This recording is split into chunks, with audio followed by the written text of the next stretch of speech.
Pembangunan venue di kawasan Komplek Olahraga Jakabareng terus dikebut jelang Asian Games 2018. Salah satunya venue bowling yang merupakan venue baru terbaik di Asia.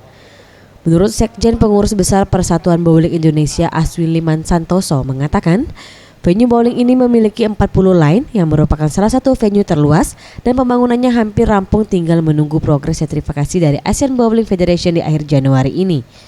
Dibangun di lahan seluas 2,8 hektar.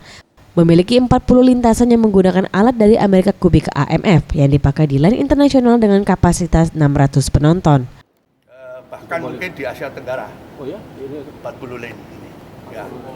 Terakhir yang biasanya yang bangun 24, 30, Incheon aja kalau nggak salah 30. 40. Luar biasa. Setelah sertifikasi itu sudah 100%. Oh. Begitu tanda tangan, handover kan, ini kan masih kalau gedung milik Pemda barangkali, kalau yang itu kan masih milik vendor kan. Nah begitu sudah, ini ya sudah. Tim Liputan Sriwijaya TV.